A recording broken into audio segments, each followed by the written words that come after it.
Muhammad Ali no fue un boxeador cualquiera. Su manera de pelear, hablar y pensar lo convirtieron en el más grande de todos los tiempos. En 1964, Sonny Liston era el campeón de pesos pesados en el mundo del boxeo. Su pasado criminal le dio las mejores técnicas que aprendió directamente de la prisión. En ese entonces, un joven Cassius Clay era el contrincante al que nadie le apostaba ni un solo dólar. Era casi imposible que venciera al campeón. Todos daban por hecho que Sonny le daría una paliza tan severa que lo mandaría directo al hospital. De hecho, algunos periodistas se adelantaron a investigar cuál era la clínica más cercana para llegar por la exclusiva del pobre Cassius en terapia intensiva. Pero para sorpresa de todos, no de muchos, sino de todos, esa noche del mes de febrero en Miami, Florida, el mundo entero vio despegar la carrera de uno de los deportistas más increíbles de todos los tiempos. Esta es la historia de Muhammad Ali.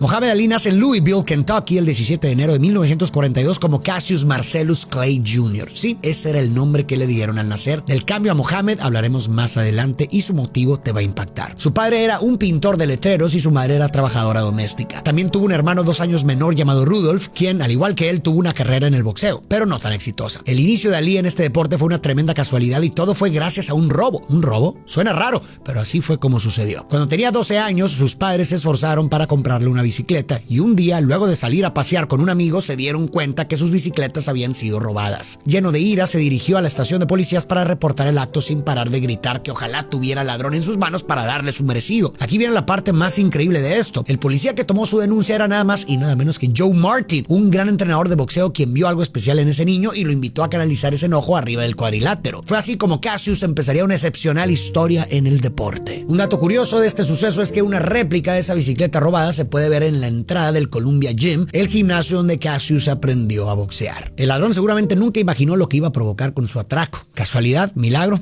¿Quién sabe? Era 1954 cuando Cassius inició su camino en el boxeo, mismo en el que debutó en categoría amateur. Tenía una capacidad nata para desenvolverse en el cuadrilátero y destacó desde un inicio. Era como si hubiera nacido para dominar los guantes. Los siguientes 6 años forjó una exitosa carrera en su categoría, tanto así que en 1960, a los 18 años, sería seleccionado para representar a su país en los Juegos Olímpicos de Roma, donde fue galardonado con oro en la categoría de los semipesados. Sin embargo, ni todas las medallas del mundo destacaban más que la discriminación racial que se vivía en Estados Unidos en aquellos años. Al regresar con su medalla, intentó comer en un restaurante destinado solo para gente blanca, pero ni eso fue suficiente para obtener un servicio en el lugar. Muhammad dice: la mujer estaba mirando y le dije que me gustaría una hamburguesa, y ella respondió: no servimos negros. Y yo le dije: yo tampoco me los como, solo dame una hamburguesa. Después del suceso en el restaurante, arrojó su medalla al río Ohio desde un puente porque no importaba que fuera el mejor, el más listo, el más capaz. Si no eras blanco, no eras merecedor de nada. No importa que fueras el campeón porque el color de piel era más importante que tus méritos. Triste, pero cierto. Cassius creció dolido por múltiples vivencias que él y su familia presenciaron. Como la vez que se negaron a venderles algo de tomar a él y a su madre, Odessa Grady Clay, en una tienda de 10 centavos. El pequeño Cassius, desconsolado, lloraba de sed, pero nadie se apiadó de él y optaron por retirarse para conseguir una bebida en otra parte. Algo tan simple como una botella de agua no era un privilegio que las personas de color podían obtener fácilmente. Muhammad cuenta: siempre le preguntaba a mi mamá: mamá, ¿por qué todo es siempre blanco?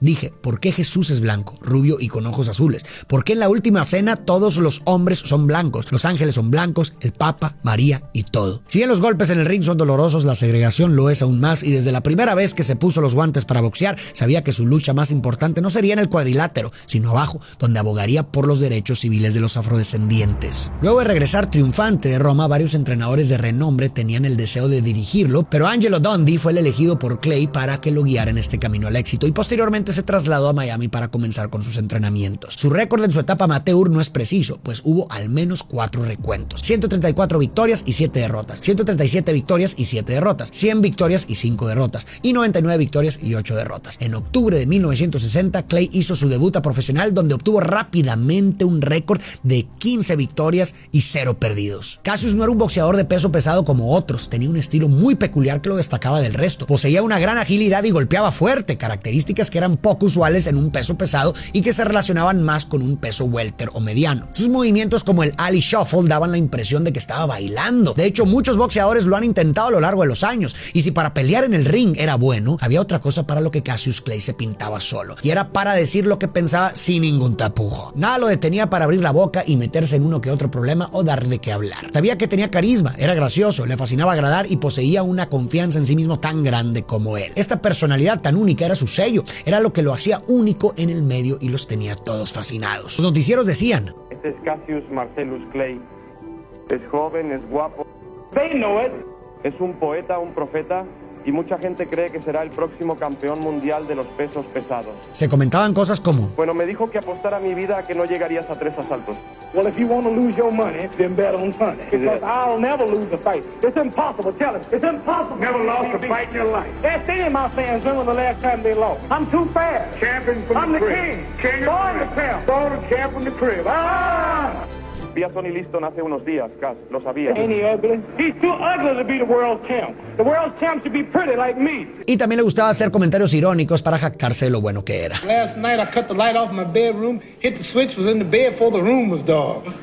Y en el tema de rivales fue Archie Moore su primer contrincante importante, ya que de 200 peleas que había tenido, había ganado 185, algo difícil de superar, pero no para Cassius, ya que este le ganó por nocaut. Luego de enfrentarse contra Moore, tuvo una cerrada pelea contra Duke Jones, que también ganó, aunque ambos tuvieron un excelente desempeño, y por poco el triunfo se pudo haber inclinado hacia el oponente. Con Henry Cooper tampoco la tuvo fácil, pues este lo derribó. Sin embargo, Cassius pudo recuperarse en el siguiente round y vencer a su oponente. Con este triunfo logró un récord de 19 victorias, lo que demostraba que ya estaba más que listo para verse cara a cara con el campeón Sonny Liston el 25 de febrero de 1964. En este punto, Cassius Clay, si bien era respetado y se había empezado a ganar el corazón del público, no era todavía el favorito, o el rey de reyes, como se autonombró alguna vez. Sonny tenía todas las apuestas a su favor y creían que su oponente de tan solo 22 años no tendría ni una remota oportunidad contra él. Clay, por supuesto, que no se dejó intimidar y en el pesaje no pudo mantener la boca cerrada, que ya sabemos que era su pasatiempo favorito. Ese día dijo: mi predicción es que esta noche alguien va a morir en primera fila, de un shock. Es por esto que esta pelea fue tan determinante en la carrera del famoso Muhammad Ali, pues marcó un antes y un después en la historia del deporte. Más que una pelea, todos presenciaron un nacimiento, el nacimiento del boxeador más increíble de todos los tiempos. Clay empezó la pelea con confianza, esquivó los puños mientras dominaba cada golpe con todo tipo de técnicas. Al parecer la situación lo favorecía, pero en el cuarto round pasó algo que le hizo creer que perdería. Sus ojos se nublaron y no podía ver nada. Tuvo que pelear prácticamente sin visión durante todo el quinto asalto, pero pudo recuperarse en el sexto, donde arremetió de tal manera contra Liston que este se negó a salir luego de que la campana sonara en el séptimo round. Fue entonces que Clay se coronó como el campeón mundial de peso pesado, consiguiendo su primer cinturón a los 22 años de edad. Tras la pelea, Clay dijo: no tengo una marca en mi cara y molesté a Sonny Liston y solo acabo de cumplir 22 años. Debo ser el mejor. Este logro marcó por completo la vida de Cassius, pero hubo otro acontecimiento que determinó para siempre el rumbo de su vida: su cambio de religión. Poco después de su triunfo, el 6 de marzo de 1964, se unió a la nación del Islam. Su líder, Elijah Muhammad, le otorgó su nuevo nombre, Muhammad Ali. Esta acción no solo sería un cambio de nombre, fue algo mucho más significativo, pues de esa manera se deshizo de su turbio pasado. El apellido Clay fue heredado de su abuelo, que a su vez lo heredó de su propietario cuando sirvió como su esclavo.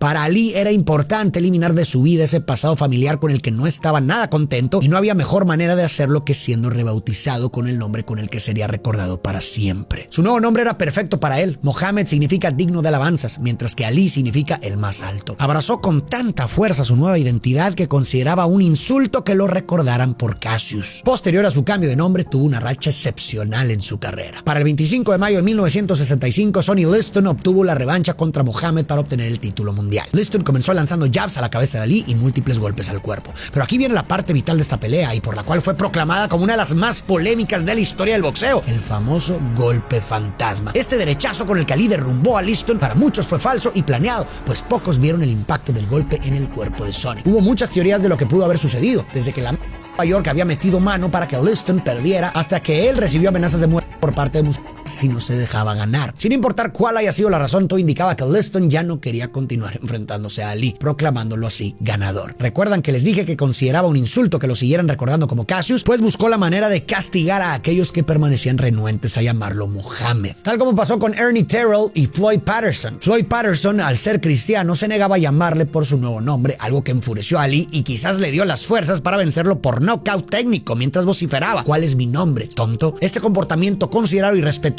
le costó el abucheo de los presentes, sin importar que se hubiera llevado la victoria esa noche. Un caso parecido sucedió con Ernie Terrell, con quien se enfrentó en marzo de 1967. Terrell se aferraba a seguir llamándolo Cassius, elección que pagaría y muy cara, ya que en el ring Ali no solo lo venció, sino que le dio una humillante lección a su manera. Le gritaba: ¿cómo me llamo?, mientras lo embestía sin piedad. Ese mismo mes Ali venció a Zora Foley, un oponente nada fácil, pues en 6 años había ganado 25 29 peleas, lo que significaba una racha increíble en el rango de los pesos pesados. Después de Patterson, venció al canadiense George Chuvalo en marzo de 1966. Posteriormente, en mayo de ese mismo año, a Henry Cooper por nocaut en una pelea de 6 asaltos. Luego noqueó a Brian London en 3 asaltos en agosto. Y en septiembre derrotó a Carl Mildenberg en 12 asaltos y le ganó a Cleveland Williams por nocaut en 3 asaltos en el mes de noviembre. Ali, como significa su nombre, estaba en lo más alto, estaba en la cima. No había nadie que pudiera vencerlo. Era el verdadero rey de reyes. ¿Qué podría salir mal en un momento así? Pues aunque no lo crean, pasó lo peor. Todo lo que Ali había logrado se vendría abajo. Pues aunque su éxito era casi real, dejaría de pelear por 3 años y medio, pero no por gusto. Las Fuerzas Armadas de Estados Unidos lo calificaron como apto para el servicio militar y por ende tenía que luchar en Vietnam. El 4 de abril de 1967 era la fecha programada para que Ali se presentara en el centro de reclutamiento de Houston. El proceso legal rutinario indicaba que tenía que ponerse de pie cuando fuera nombrado, pero se negó 3 veces al llamado. En consecuencia, fue amenazado con una multa de $10,000 y sentenciado a 5 años de prisión, que pagó bajo fianza. Lo más terrible de todo fue que solo una hora después, la Comisión Atlética de Nueva York suspendió su licencia para boxear por 3 años y medio. Todo por lo que había luchado, literal y metafóricamente, se acababa a los 25 años, justo en la cúspide de su carrera. Y claro, recibió un montón de críticas. Unos lo llamaron cobarde y otros lo tildaron de traidor a su patria. Si bien era una pesadilla por lo que estaba pasando, había algo más importante que defender para él: su convicción y sus creencias. Para Ali, ser reclutado para ir a Vietnam a pelear por su país iba en contra de lo que creía. Sus palabras a los medios fueron tajantes: mi conciencia no me deja ir a dispararles a personas hambrientas en el lodo en nombre del poderoso Estados Unidos. ¿Y dispararles para qué? Nunca me llamaron negro, nunca me lincharon, ni me casaron con perros, no me robaron mi nacionalidad, ni ultrajaron ni asesinaron a mi padre. ¿Dispararles para qué? El campeón del mundo podía quedarse sin su cinturón y sin su título, pero no podían quitarle sus principios morales, así que se mantuvo firme a su idea. Era impensable para él representar al país que tanto lo había discriminado,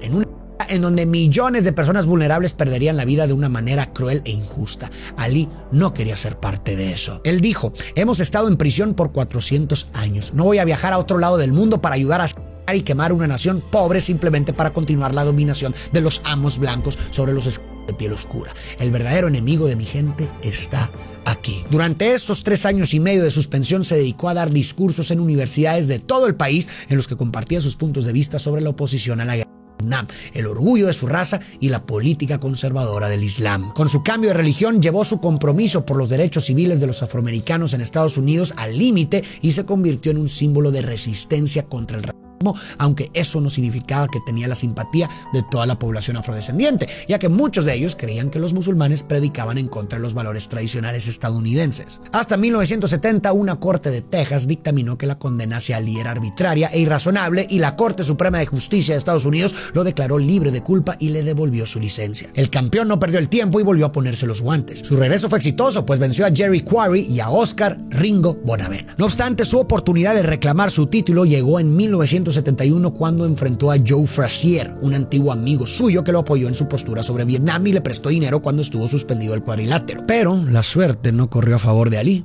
pues acabó en el suelo cuando Frazier acabó con él. Fue su primera derrota profesional y la sobrellevó a su manera, hablando y bromeando sobre su oponente en cada que podía. Decía: Joe Frazier es tan feo que su cara debería ser donada al Departamento de la Vida Salvaje. Su oportunidad de destronarlo apareció en enero de 1974, donde volvió a dejar en claro quién era el que mandaba, y casi un año después, en su próxima pelea por el título, se enfrentó a George Foreman. Fue una pelea magistral. Foreman lo golpeaba en las costillas hasta que se agotó y Ali aprovechó esta desventaja para tirarlo al piso en el octavo round. El 30 de junio de 1975 viajó a Kuala Lumpur, Malasia, para defender su título contra Joe Bugner. Fue un evento tan importante que incluso los guantes de ambos peleadores se guardaron con candado para que nadie pueda alterarlos. Al final, Ali derrotó a Bugner por decisión unánime. Dicen que la tercera es la vencida y Ali se enfrentó por tercera vez contra Frazier en Manila, Filipinas. La temperatura de 40 grados era casi insoportable. Sus pasos se apreciaban lentos, no podían esquivarse y los golpes fueron cada vez más brutales. En el round número 15, Frazier tuvo que detener la pelea porque su ojo izquierdo estaba completamente cerrado y automáticamente la victoria fue para Ali. Pero esta victoria no fue muy dulce, que digamos, puesto que el clima, los brutales golpes y el ambiente tan tenso provocaron que el mismísimo Mohammed dijera que fue como morir. Luego de esa impresionante pelea, Ali peleó 10 veces más. Venció a grandes del cuadrilátero como Koopman, Young,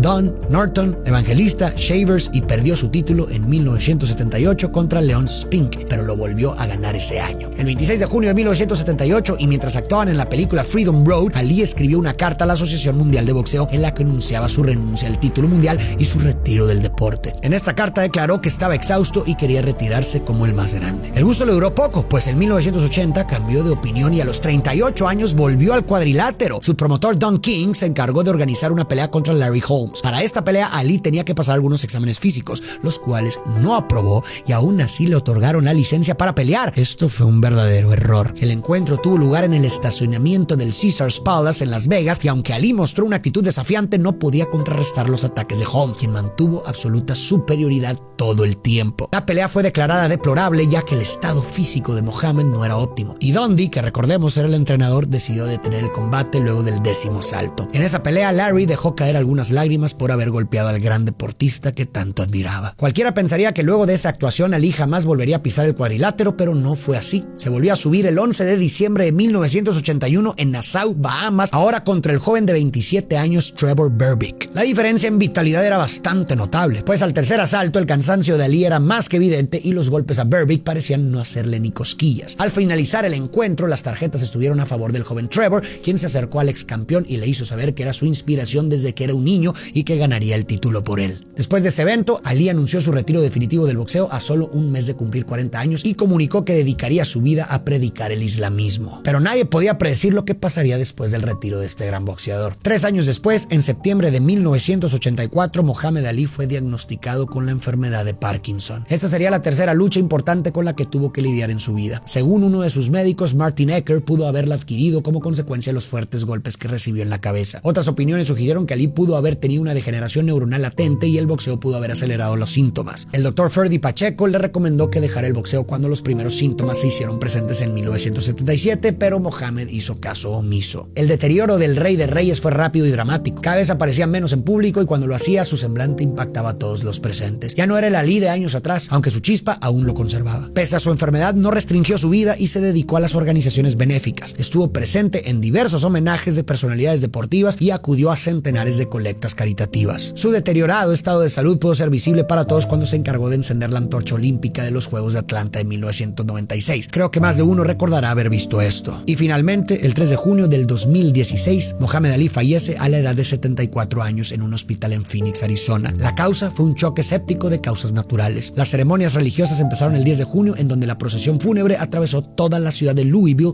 hasta llegar al cementerio Cave Hill, donde sus restos fueron quemados. Días después se llevó a cabo otra ceremonia en el KCF Youth Center, donde asistieron personalidades como Bill Clinton, mientras que famosos como Will Smith, Mike Tyson y Lennox Lewis cargaron su féretro. Fue una despedida emotiva y digna de un grande como él. Su récord profesional terminó en 56 victorias, 37 por nocaut y 19 por decisión. En cuanto a derrotas, tuvo 5, 4 por decisión y 1 por abandono. Muhammad Ali pudo haber sido el mejor boxeador que veamos jamás, pero su legado va más allá de su actividad en el cuadrilátero. La revista Time lo eligió como uno de los 20 personajes más influyentes de los Estados Unidos. Obtuvo la medalla presidencial de la libertad, se ganó el premio Arthur por su labor altruista y fue nombrado el deportista del siglo XX por Sports Illustrated. Ali fue un ícono cultural, fue inspiración, fue autoexpresión.